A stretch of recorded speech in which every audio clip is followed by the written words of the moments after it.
The preservation of the Quran is one of the unique aspects of the Islamic religion, and that's why you have a lot of other religions that are kind of envious of the Islamic tradition and how we have been able to preserve our tradition while other religions and other traditions have not been able to preserve their text.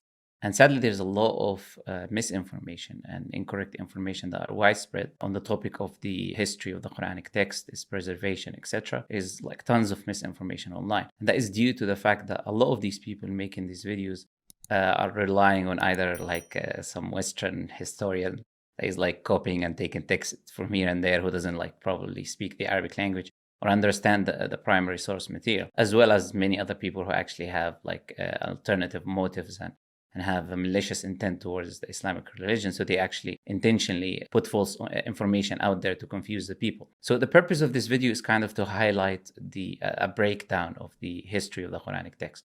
From the beginning, from the revelation until the end, until the compilation, until us reading the Quran today and looking at the text in front of us today. From revelation until compilation. That is the kind of the purpose of this video. And I'm going to rely on the primary source material, like the narrations of the Prophet ﷺ or the narrations of his companions to do with the Quran or the Quranic text or the Qira'at and all of these issues, as well as some secondary sources, accepted secondary sources from the classical tradition of Muslims. So this video is going to be divided into 4 parts.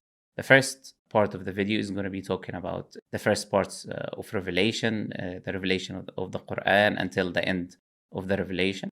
And then the second part is going to be talking about the first compilation of the Quran done by Abu Bakr, radiallahu anh. Then the third part is going to be talking about Uthman and the standardization of the Quran that he did.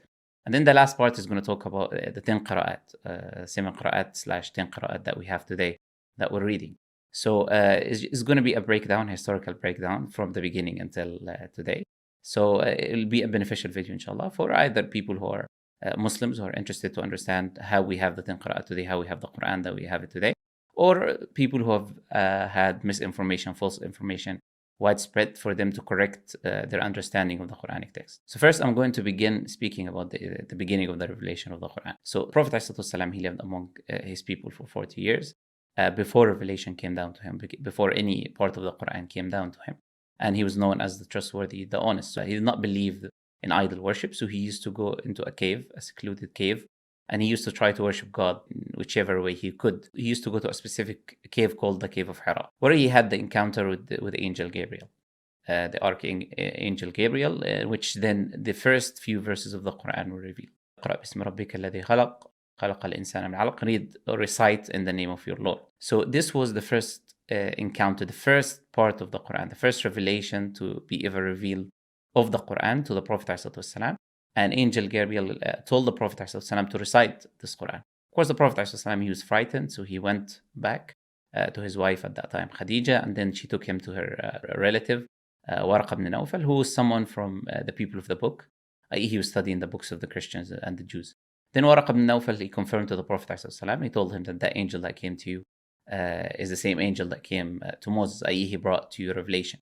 And that was one of the only 1 or 2 times that Prophet ﷺ met Waraq ibn Nawfal, because he passed away later on. I thought I would mention that because a lot of Christians, they seem to think that the Prophet took the Quran from Waraq ibn Nawfal, even though the first encounter of revelation, Waraq was not there, and he died straight away after. So this was the first part of the Quran. Then Angel Gabriel came to the Prophet ﷺ, and other parts of the Quran were revealed, like Surah Al-Muddathir, where Allah Azza wa Jal commanded the Prophet ﷺ to deliver the message. So first was to recite the Quran. And that's why the word the Quran is taken from reciting or reading. This is how the Quran is meant to be understood and transmitted. It is primarily an oral text. And through this breakdown that we're going to be talking about, you will see that the main way of preserving the Quran was through the oral tradition. It was not through the written text. The written text was always looked at as a secondary source. But we will be talking about the written text and as well as the oral text, inshallah. So this was the first parts, the first few revelations that came down from the Quran. Then the Quran came down gradually on a period of 23 years. As Allah Azza wa Jal, he mentions in the Quran, قُرْآنًا فَرْقَنَاهُ لِتَقْرَأَهُ لِلنَّاسِ عَلَى مُكْثٍ. And the Quran that we divided, so you can recite gradually on the people, so people can gradually take it in, embrace it, and understand it. So the Quran took a 23-year period of being revealed. The first revelation was in the cave of Hira, and then it took 23 years being gradually revealed. Circumstantial events took place, and then the Quran was revealed, talking about them, etc. And whenever any part of the Quran came down, the Prophet ﷺ always commanded someone to write it down. Like Uthman, radiallahu anhu, he mentioned in his narration that whenever any part of the Quran was revealed, the Prophet ﷺ brought someone to write the Quran down, and he told him where to place these specific verses through the revelation. There was multitude of different people who were called specifically katabat al-wahy, writers of revelation. And these people were people the Prophet ﷺ selected.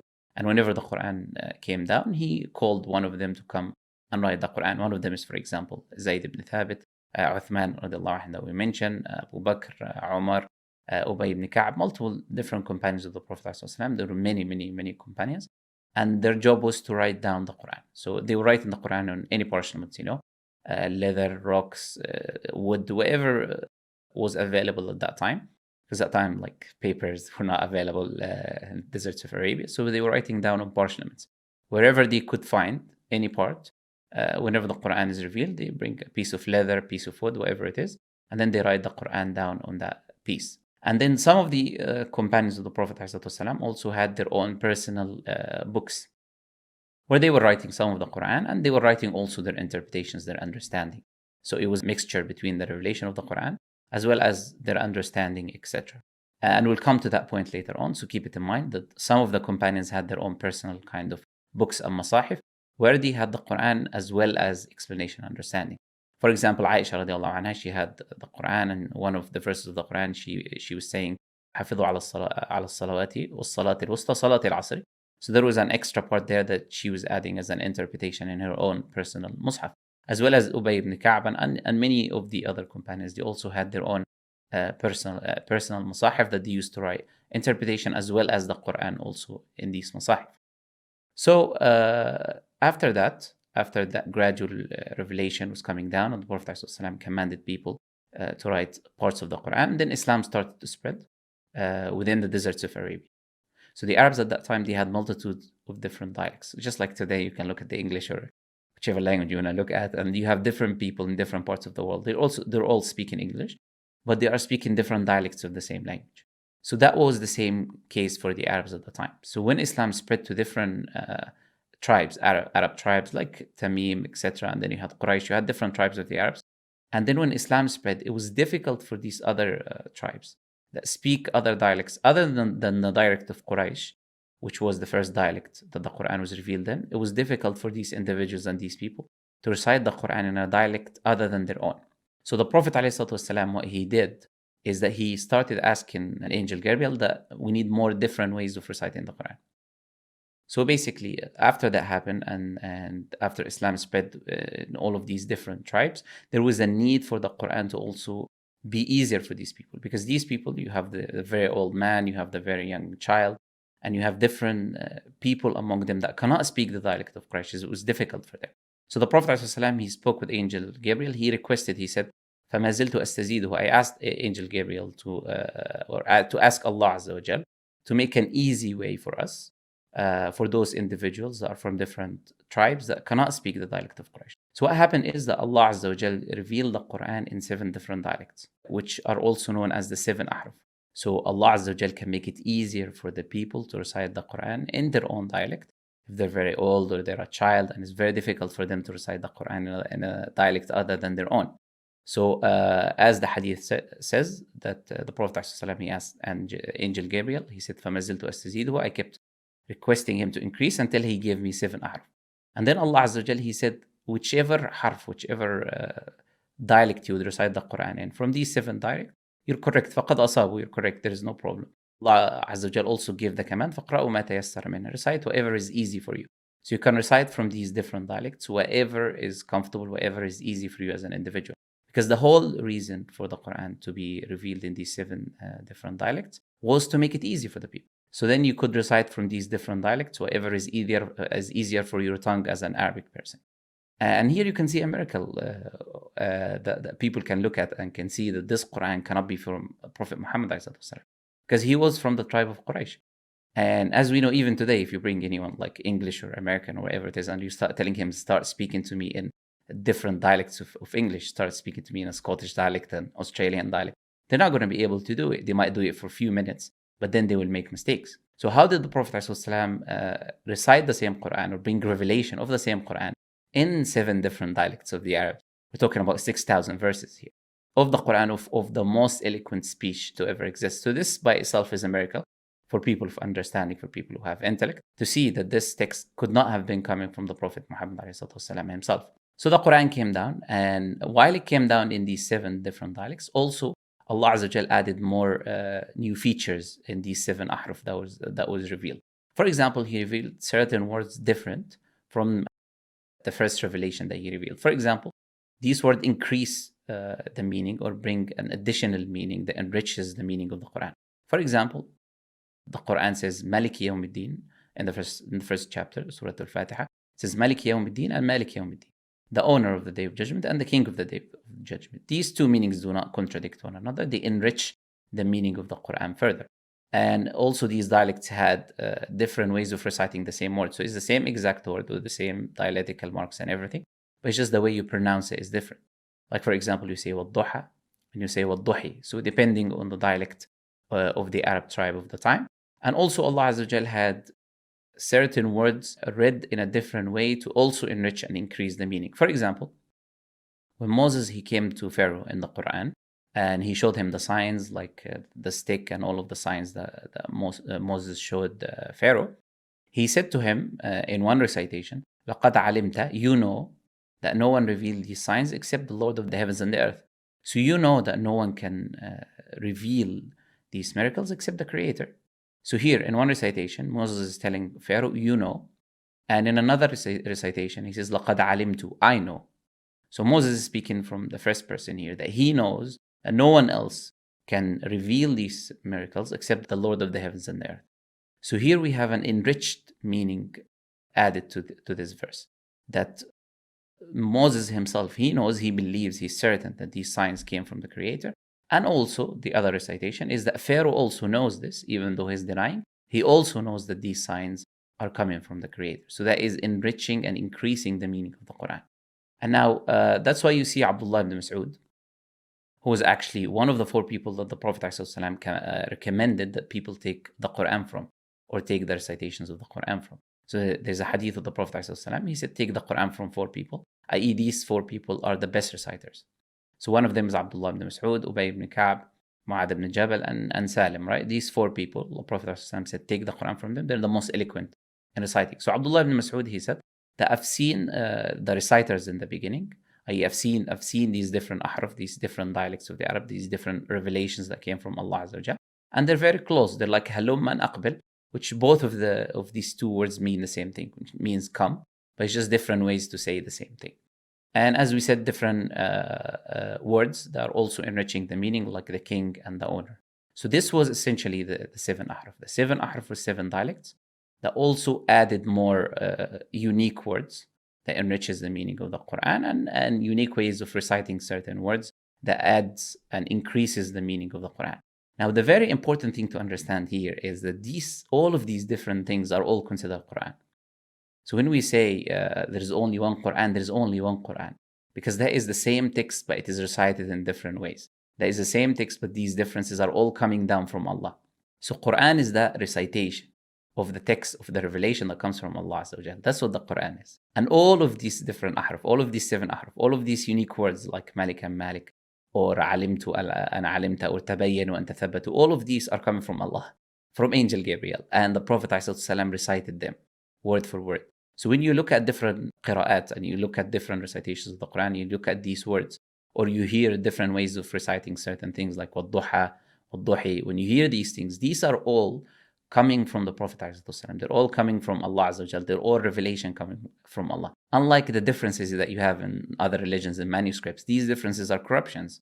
So they're not coming from the source. The differences that you find in their manuscripts, they're not coming from the source. They are coming later on, added by individuals. Now, these differences that we're talking about in Qira'at, they're all coming from the Prophet ﷺ. They're all coming from Allah, and they're all considered Quran. And Allah Azza wa Jal said, فَقْرَأُوا مَا تَيَسَّرَ مِنْهُ, recite that which is easy for you. So you can recite from these 7 different dialects, whatever is easy for you. From these words that are revealed, you can choose to say Malik if you want to say Malik. You can choose to say Malik if you want to say Malik. That's up to you. These are all things which are accessible because of the Prophet ﷺ, he gave you that permission. And the whole reason for them to be revealed is to make things easy for the people. So towards the end of the life of the Prophet ﷺ, because we said it was revealed in 23 years, towards the end of the life of the Prophet ﷺ, Angel Gabriel, he used to come to him every year. In Ramadan, he came to him 2 times. So at the end, when Angel Gabriel came to the Prophet ﷺ, he showed him the order of the verses of the Quran and the order of the chapters. So the order of the chapters of the Quran and the verses that we have today, that was given at the last final revelation. It was called Al-Ardatul Akhira, the last final revelation, or the last final showing. Well, Angel Gabriel came at the end of the life of the Prophet ﷺ when the Quran was fully revealed, and he told him exactly where to place each chapter, exactly where to place each verse, and also any verses of the Quran that was abrogated. Because there was previous verses of the Quran that was revealed that was abrogated and caused to be forgotten. Like Allah Azza wa Jalla says in chapter 2, verse 106, مَا نَنْسَخْ مِنْ آيَةٍ أَوْ نُنْسِهَا. There is no verse that we abrogate or cause to be forgotten. So there were certain verses that were abrogated in the beginning or caused to be forgotten. So in that last final revelation, Angel Gabriel showed the Prophet ﷺ any verses that were abrogated to be removed, and the order of the verses of the Quran, etc., and how the Quran is to be. So that was the last final revelation of the Quran given by the Prophet ﷺ, and all of these instructions were given to the companions that this is how the Quran is, 114 chapters that we have today, and this is the order of the chapters, and this is the order of the verses. And now something to keep in mind is that this final last revelation had some verses, as we said, that were abrogated, that the Prophet ﷺ told the people that were abrogated. But if you remember before, we said some of the companions had their own masahif. So in these books that they had, their personal ones, perhaps some of them had some abrogated verses that they still did not remove, etc. So keep that in mind, because we'll come to that in the future, inshallah.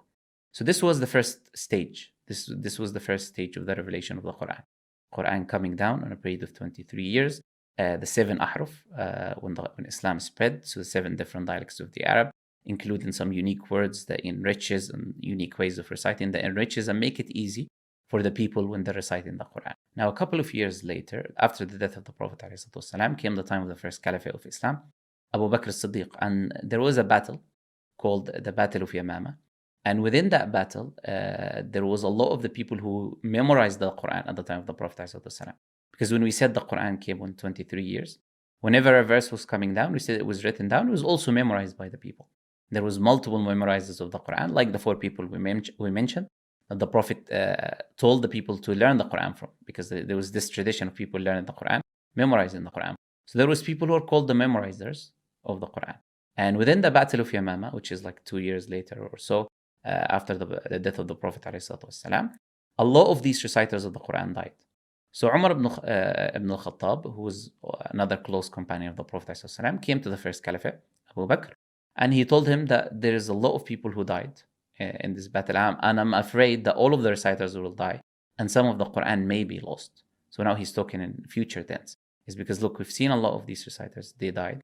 So I'm afraid that they will continue to die, and maybe a part of the revelation will be lost. So he made a suggestion to Abu Bakr as-Siddiq to collect the Quran in written form. Now, something very important here to understand is, look, the companions here clearly looked at the Quran as an oral text, because they looked at the main way of preservation at those people who were memorizers of the Quran. They didn't look at preservation to do with written text. That's why they didn't collect it from the beginning. They looked at it from an oral tradition, because people memorized the Quran and they were reciting it in each prayer. So there is no worry that it will be lost, and there was memorizers of the Quran, tens and thousands of memorizers of the Quran, so there is no worry for the Quran to be lost. But when they saw the primary method of preservation, which is the oral transmission, is in danger, those people who are memorizing the Quran, they're dying. So they thought of an alternative way, which is an extra way now, to just make sure as a backup to the oral tradition, is that let's also collect the written Quran. So what happened is Abu Bakr as-Siddiq, radiallahu anh, he brought Zayd ibn Thabit, who was one of the people who wrote the revelation at the time of the Quran. He was also one of the memorizers of the Quran, and he was one of the people now that Abu Bakr as-Siddiq, he called and he said, okay, now I have a mission for you, collect these parchments that was written at the time of the Prophet ﷺ. So you're talking about the parchments and all of the rocks and the leather and all of these things that was written at the time of the Prophet ﷺ. So Zayd ibn Thabit, he went and he collected the Quran, the written Quran, the full written Quran, to be preserved and compiled with Abu Bakr as-Siddiq. And they had a very strict criteria. They said for each verse that you need to have, each person who will bring a verse and say this is a verse of the Quran, he needs to have 2 witnesses witnessing him take that revelation from the Prophet ﷺ. Even though they were already memorizing the whole Quran, but they still applied that criteria just to be completely sure and to have full transparency when it comes to the compilation of the Quran. For each verse, they required 2 witnesses to come and say that, like, we saw this specific verse, we saw this individual take the specific verse from the Prophet ﷺ directly. So this was now the second stage of the compilation of the Quran, which was to bring all of these portions, which was written down at the time of the Prophet ﷺ. This is a second measurement as a backup plan, a plan of preservation, just out of worry of those reciters of the Quran that were dying. So these parchments and this Quran, which was written at the time of the Prophet ﷺ, his life, was compiled and was preserved and was kept with Abu Bakr radiallahu anhu. And this was the second stage of the preservation of the Quran. Now after that came second caliphate of Islam, Umar ibn Khattab, and then after him the third caliphate, Uthman ibn Affan, and Islam spread far and wide. Islam spread all over the world. And because Islam spread so far, keep in mind that, as we said, the Quran was revealed in these 7 different modes, these 7 different dialects of recitation. People were reciting the Quran orally. They were taking the Quran from their teachers, from the companions, etc. So just like Umar ibn Khattab, he used to say, and many of the companions, they said, Al-Qira'atu sunnatun muttaba'a. The Qira'ah is a tradition that you take from your teacher, from his teacher, going back to the Prophet ﷺ. So they were always taking the Quran orally. They never looked at the text as the means of taking the Quran. They only collected it as a backup plan for preservation, but they always took the Quran orally from their teachers, i.e. from the companions, from their teachers, etc., going back to the Prophet ﷺ from the source. So the people were reciting the Quran and learning from their teachers. So when Islam spread far and wide, those companions traveled to different lands. So you had a companion travel into a specific land, and another companion traveled to a different land. And then the people in that land started learning the recitation from that companion. Now here there's something very important to explain and something very important to understand, is that if you understand this concept properly, you'll understand the Ahruf and Qira'at a lot more. There's something called the concept of choice. And that concept of choice is that when Allah Azza wa Jal revealed these 7 different dialects and modes of recitation with the words and enriching the meaning of the Quran, as we said in the beginning, He allowed people to recite whatever is easy for them. So what happened is the companions, for example, can recite a part of the first harf and a part of the second harf and a part of the third harf, because all of these different dialects, they are the Quran. They're all the same 114 chapters, but just different ways of reciting them. So a companion might recite 30% of the first dialect with 10% of the other dialect, etc. So these choices were completely open. He might say tabayyinu, another companion might choose tathabbatu. So those companions of the Prophet ﷺ could choose whatever is easy for them to recite. And that is what a qira'ah is. Now there's a difference between a qira'ah and a harf. So a qira'ah is the choices that a reciter makes. So you have the 7 different ahruf, and you can choose from these 7 different ahruf whatever is easy for you to recite. And then in the end, you end up with your own qira'ah. You end up with a qira'ah of the Quran. So all of these companions had their qira'ah, had their own recitations of the Quran, collected and combined from the 7 ahruf. Because as we said, these 7 ahruf are all revelation from Allah Azza wa Jalla.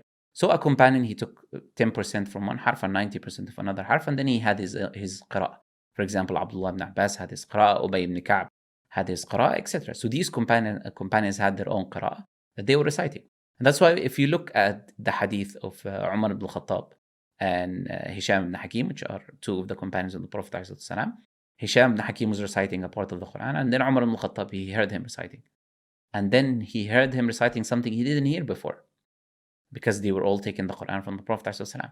So he dragged him and he took him to the Prophet and he said, "Oh Prophet of Allah, look, I saw this person, this companion, reciting the Quran in a different way to what I heard from you." And this here shows 2 things. First, is if anyone tries to change the Quran, the companions straight away, they're alert because they know the source. They already memorized the Quran, so they know any differences when they hear them. That's number 1. Number 2, that they also come back to the Prophet ﷺ if there is any disagreement or there is any issues. So they're very alert to the preservation of the Quran, and that the preservation is oral. They come back to the Prophet ﷺ to see, okay, why is this person reciting differently to me? So then when Umar ibn Khattab brought him and he recited the Quran in front of the Prophet ﷺ, and the Prophet told Umar, you also recite. Then Umar recited. Then the Prophet ﷺ, he told him, you are right and you're right. These are different modes, different ways of recitation that are all coming down as a revelation from Allah. And you're allowed to choose to recite this way and you're allowed to choose to recite that way.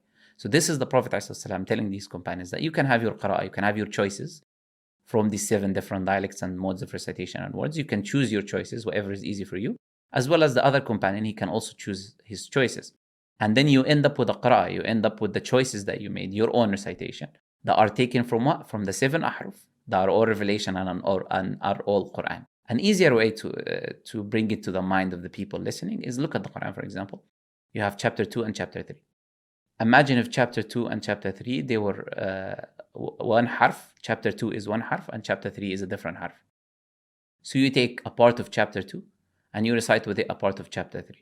So you end up now with a new chapter, right? Other than chapter 2 and chapter 3, because they are combinations of these two. But in the end, what you end up with is just a combination of these two chapters of revelation. So what you end up with is also a revelation because it is just combining these 2 chapters. This is how the ahruf works. This is how you come up with a qira'ah. You combine between the different ahruf, different dialects that were revealed, and you come up with a qira'ah in the end. So all of the companions had their qira'ah. And then when they traveled to different lands, because as we said, the Quran is taken orally, the people started learning the Quran from the companion in their city, in their country, in their land, the companions that were around them. So they took the Quran from those companions. So now the people who are learning the Quran, they can learn from 2 companions. And they can also do the same thing. They can have their own qira'ah by choosing some of the recitation of this companion as well as some of the recitation of this different companion. So now you come up with a different qira'ah. But whatever they're combining from, and this is the important thing to understand, whatever a qira'ah you come up with, combining from different qira'at or from different ahruf, it is all in the end Quran that is coming from Allah Azza wa Jal, that you're just combining different parts of revelation with each other, reciting that which is easier for you, what is most eloquent and easier for your tongue. So there was tons of different qira'at. So the qira'at was not only limited to 7 or 10, there was many different qira'at. And the companions had their own qira'at, and the tabi'een, many of them had their own qira'at. And we'll come to that later on. So when these companions traveled and the people learned from them, at the time of the Caliphate of Islam, Uthman radiallahu anh, there was certain wars that are taking place. So the armies were coming from different lands. Now, when these armies came from different lands, there was a problem happening here. Because as we said, these companions had their own qira'ah. And in these lands, people were learning from the companions.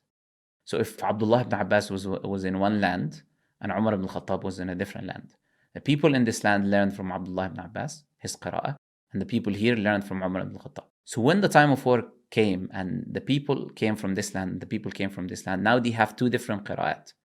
Now they have 2 different recitations because they took from 2 different companions. Even though it's all Quran, but the choices that these companions made from the 7 ahruf is different. So they will end up reciting the Quran slightly different from the other companion that is coming from the other land. Now, when these armies met, people started disagreeing with each other. They're saying to each other, what is this? This is not the Quran that was listening. And this happens even today. Now, if some Muslims go today, for example, to certain parts of the world, to Morocco, and they are reciting the recitation of Hafs, and they start listening to Arsh, then they don't recognize many of the words that are being said. So they think something is wrong here. If you're not aware, and these were new Muslims, bear in mind, because Islam spread far and wide. So a lot of them were new Muslims. So they were not aware of the 7 ahruf, and they were not aware of the concept of qira'at. So then there was disagreements happening between the people. So Hudayfa ibn al-Yaman, he came to Uthman radiallahu anhu, and he said that the people are disagreeing about the qira'at. There's a problem happening here. People are disagreeing with each other because they learned from different companions their qira'ah, and now they're not understanding why someone else is reciting a different way. Even though all of these ways of recitation are in the end revelation coming from Allah Azza wa Jal. So what Uthman radiallahu anh did is he consulted the companions, and then he made a committee. And what he did is he made a standardized text of the Quran. Why did he make a standardized text of the Quran? So he can send to these lands and then say to the people that, look, whatever you're reciting, it has to be restricted to the standardized version of the Quran. So what this standardized version of the Quran does is 2 things. First, it restricts the recitations of the people, the choices that they can make to that standardized version of the Quran.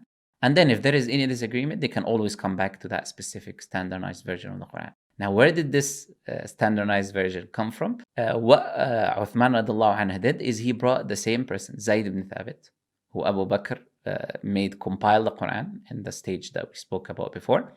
He brought the same person, Zayd ibn Thabit, and he brought that compiled Quran that was written at the time of the Prophet ﷺ, his life. And he used it to make that standardized text, the standardized version of the Quran. And then he did not put any dialectical marks. So people can recite multitude of different recitations of the Quran using that same text. So it's one text, but you can recite in different modes, different Qira'at. You can use different Qira'at to recite the same text. So that standardized text that was based on the same Quran that was written down at the time of the Prophet ﷺ, in accordance to the final revelation that was revealed. And then what Uthman did is he sent it to different lands. He said he sent the standardized text to different lands, and then told the people that if they want to recite the Quran, they have to stick to that specific text. It does not have dialectical marks, so it can include multitude of different recitations. But you still restrict it to whatever is in the text. You cannot go anywhere else. You restrict it to that specific text. So it kind of restricted the full 7 Ahruf. So it's not all of them right now.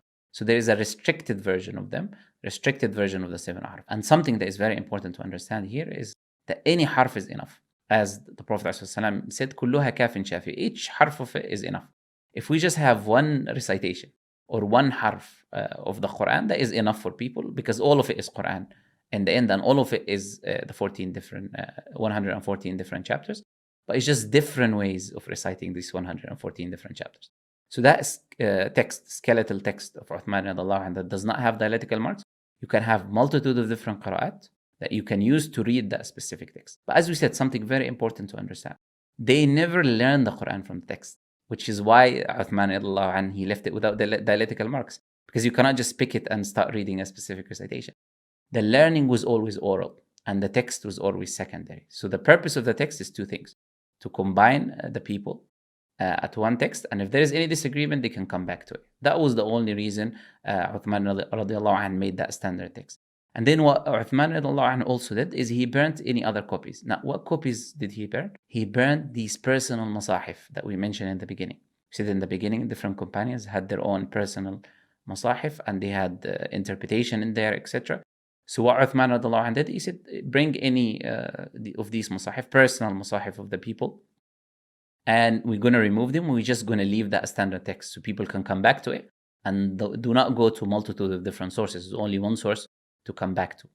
Now, a very important point to note here as well is we mentioned the Quran or the parchments that was written at the time of the Prophet ﷺ, his life. These parchments were still preserved even after Uthman made the standard text. So these parchments was there. Uthman did not burn this, or if you want to call it original, he did not burn these original parchments. In fact, he made the standardized version. He burned the personal masahif, but he did not burn this parchments that were written at the time of the Prophet ﷺ. They remained until 50 to 60 AH, which is like 20 or 30 years later after Uthman radiallahu anhu. But he didn't burn at that time. They were still available. All he did is that he made a standard text with the agreement of all of the companions, like Ali radiallahu anhu did, that whatever Uthman did was under supervision of all of us.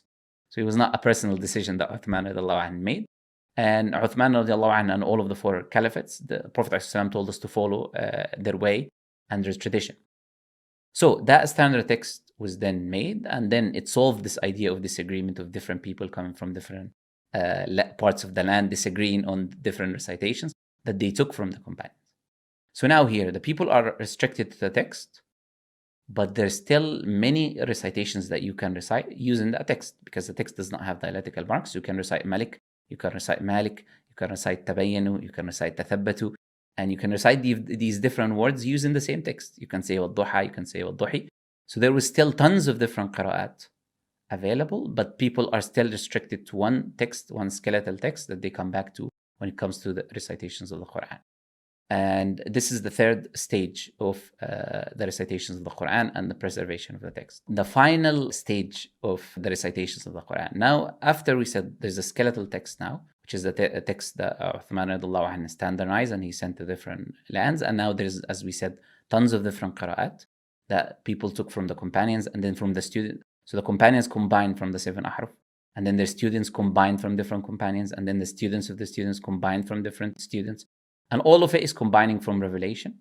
coming with different qira'at. So there was multitude of different qira'at. So later on in history, there was an individual called Ibn Mujahid. And Ibn Mujahid, he was a scholar in the Quran and recitations of the Quran. What Ibn Mujahid did is he looked where is the best recitations of the Quran. So there is multitude of different recitations. So let me look at the best reciters, the people who are most eloquent in the recitation, most eloquent in their understanding of the Arabic language, have the best chains tracing back to the Prophet ﷺ, the most authentic chains. And what he did is he took 7 of these recitations, and he wrote a book about these 7 different recitations. So he took 7 different recitations, not the Ahruf. He said the Ahruf are different. A recitation is combining between different Ahruf or recitations of the companions. So he collected in that book 7 recitations, not 7 Ahruf, 7 recitations. And that book of the 7 recitations, he collected the most eloquent and the best recitations that he found in the time. People did not have to follow that book, did not have to take information from that book. That was just a personal decision that he made, Ibn Mujahid. So this was not like Muslims have to follow this or something. There were still many other different recitations that people were reciting and taking. But what happened later on is that book became so popular, and then the people started restricting themselves to these 7 different recitations. And a lot of people had a misconceptions. They thought that the 7 recitations of Ibn Mujahid is the same as the 7 Ahruf, which we've already highlighted. They're completely 2 different things. And that's why many of the scholars blamed Ibn Mujahid. They said he could have collected 8 recitations or 6 recitations or 20 recitations. Why did he have to choose 7? Which confused many of the people, thinking that these 7 recitations are the 7 Ahruf. So these 7 recitations became widely popular among the people, among the population. People started reciting these 7 Ahruf of the Quran. So some of the scholars also came later on, and what they did is to clear that misunderstanding as well, they added extra 3 recitations from the eloquent reciters of the Quran, the people who have the best chains, etc., the most understanding of the Arabic language. And they added extra 3 recitations of the Quran, like Ibn al-Jazari in his book An-Nashf al-Qira'at al-Ashr. So then we have now 10 recitations, these 10 eloquent recitations. Now, as we said, these recitations are all what? They're combinations of the different ahruf. They're combinations of the revelation that came from the companions. They're combinations from the oral text. And all of the oral text traces back to the Prophet ﷺ with chains of narration. So the 10 recitations that we're reciting today, they were not the only recitations available, as we said. There was tons of other recitations. The only reason that they are popular today is because it became popular later on. People started adopting them because of their eloquency. People started adopting them and started following them and reciting them. But however, there was many different recitations of the Quran.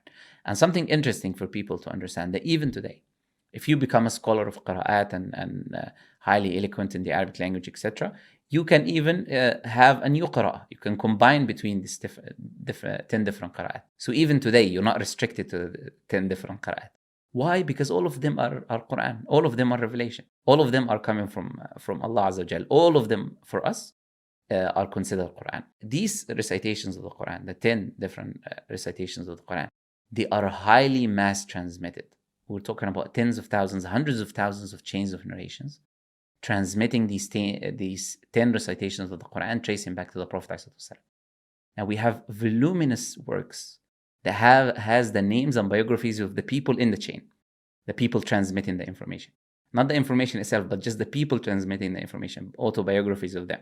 Like, for example, Al-Daw al-Lami', Al-Halaqat al-Mudi'a, or Al-Nashr fi Qira'at al-Ashr, or Tabaqat al-Qurra. All of these are books which contain the biographies of the narrators of the Quran. And now the chains themselves are available as well. You can see them in Al-Nashr fi Qira'at al-Ashr and in Tabaqat al-Qurra, where you have a multitude. We're talking about mass transmission. So individuals in the chain reporting these 10 different eloquent Qira'at, trace him back to the Prophet ﷺ. And anyone today who recites any of the Qira'at has something which is called Ijaza. I'm going to show an example of it on the screen. An Ijaza is you have a certificate, and this certificate has the names of your teachers of one of the 10 Qira'at that you recite, the names of your teachers going back all the way to the Prophet ﷺ. And today we have millions of these. Millions of memorizers of the Quran. We have millions of certificates of Ijaza of people transmitting that same text. Now, it is very important to understand that whichever Qira'ah you recite the Quran with, it is considered Quran, because there are combinations from the 7 Ahruf, which are all coming from Allah Azza wa Jal. And the purpose of them is to just make the Quran easy for people to memorize, easy for people to understand. So today we have this mass transmission of hundreds of thousands, of millions of certificates of people transmitting these 10 different recitations of the Quran that we read. So there is not a shadow of a doubt when it comes to the oral preservation of the Quran, is that these 10 recitations that we're reciting are Quran and are combinations of the 7 Ahruf, which is the Quran, the revelation that is coming from Allah Azza wa Jal. So when we say the Quran is preserved letter for letter, word for word, yes, it is preserved letter for letter, word for word, because each of the recitations is Quran, and each letter and each vowel and each way to recite is Quran. So the Quran is preserved letter for letter, word for word, vowel for vowel, and will always be preserved in that way. But just many people, they do not understand the concept of Ahruf and Qira'at, which causes confusions sometimes for people when they're perceiving the different recitations of the Quran. And now when you understand the history behind it, the history behind the development of the Qira'at, and that they are combinations of the Ahruf that were recited by the Prophet ﷺ, and were revelation coming down directly from Allah Azza wa Jal, and they were the same 114 chapters, with very slight different dialects of recitation and differences that enriches and increases the meaning of the Quran. Now, what about the written text? So regarding the written text, do we have any evidences that the written text is also preserved? Now, as we said, the Quran was always the oral text, and through my explanations, you saw why it was the oral text. This is how the companions understood it. There was always these chains of narrations being preserved, because we always looked at it as an oral text. But even the written text, if you look at it, it's also another sign of the preservation of the Quran. For example, you have the Birmingham Manuscript, which is a parchment that was either written on the life of the Prophet ﷺ or his companions. That if you compare it with what we have today, it is the exact thing that we have today. And this parchment is very likely could be one of the parchments that the Prophet ﷺ asked one of the companions to come and write down when the revelation was coming down, because it's from his lifetime. And it is exactly in accordance to what we read today. Now you have the top copy manuscript of the Quran, which has the same exact Quran that we're reciting today. When we're talking about the written text, it has the same text as the Uthmanic text. There is no difference. This Uthmanic skeletal text is the same exact thing. But you have the Sana'a manuscript. And the Sana'a is very interesting, because the Sana'a, when it was discovered, is 15,000 different parchments that traces to almost 950 different Qurans from the 1st century onwards. And when you look at all of these manuscripts, they show only one thing, that the Quran that we're reciting today is the same Quran that was there from the beginning. There was many non-Muslim textual criticism scholars who went to Sana'a and examined the Sana'a manuscripts. And I'll put names now of some of them who examined and who didn't examine, that all of them say that the Quran that we have today is the same Quran that existed at the time of the Prophet ﷺ.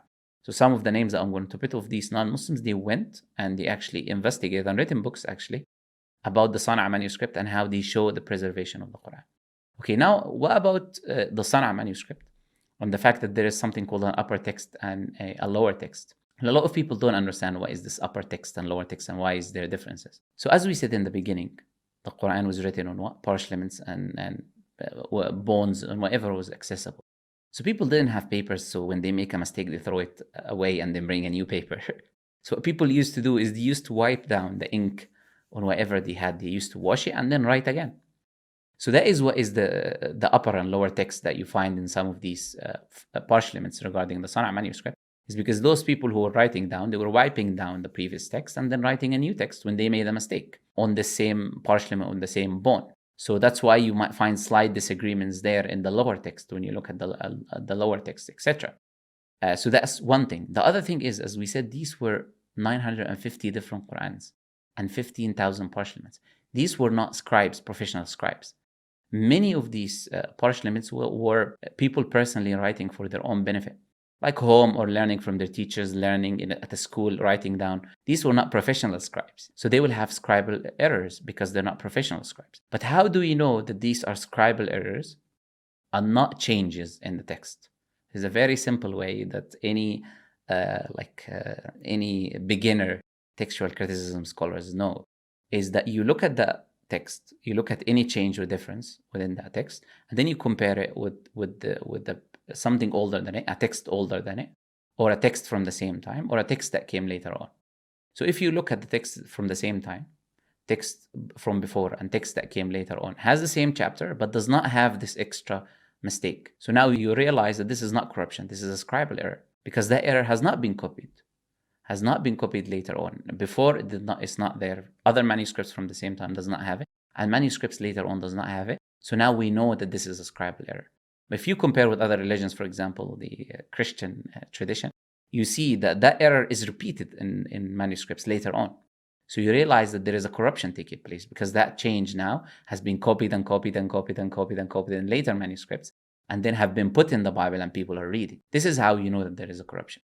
But the scribal error, on the other hand, you can know it's a scribal error, but looking at previous manuscripts from the same time and manuscripts later on, do they contain that same mistake? If they don't, then you know this specific parchment, this specific writer, who is not a scribe, made a mistake.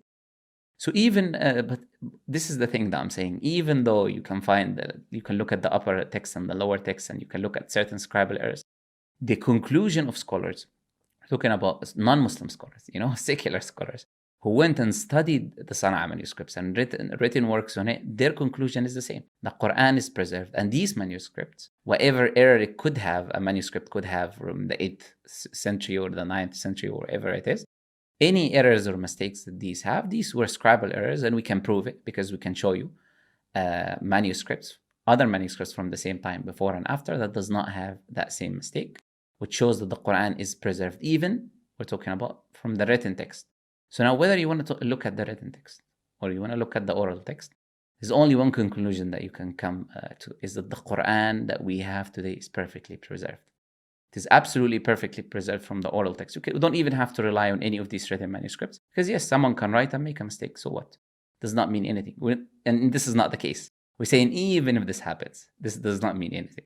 But even that is not the case. Whether you look at written manuscripts of the Quran and you compare them to what we have today, or you look at the oral tradition of the Quran with these mass transmissions of tens of thousands, hundreds of thousands, millions today of certificates that trace back the Quran to the Prophet ﷺ, the Quran is preserved and will always be preserved. And we are in Ramadan right now. It is a chance for anyone watching to see this preservation with their own eyes. You can go to any mosque in Ramadan, or most mosques. Let's not say any mosque. Maybe a mosque is shut down or something. Most mosques around the world. And you will see that these mosques are reciting the Quran, 30 parts of the Quran from memory. And any mistakes that they would make, they will be corrected. And you will also see that these mosques are reciting the Quran in different recitations, the 10 different recitations that we talked about. So you can travel anywhere in the world today and look with your own eyes and see the living preservation of the Quran. So this tradition of reciting the Quran was always there and will always be there until the Day of Judgment. And the Quran will always be preserved. And we know that there is a lot of other religions and a lot of different faiths that are envious of this fact. But these are the facts. These are the primary source materials, and these are testimonies from people who are unbiased. Looking at either the oral text or the written text, they have to come to the same conclusion, that the Quran that we're reciting today is preserved the same way that the Prophet ﷺ received it from Allah Azza wa Jalla. إن الذين كفروا بالذكر لما جاءهم وإنه لكتاب عزيز لا يأتيه الباطل من بين يديه ولا من خلفه تنزيل من حكيم حميد.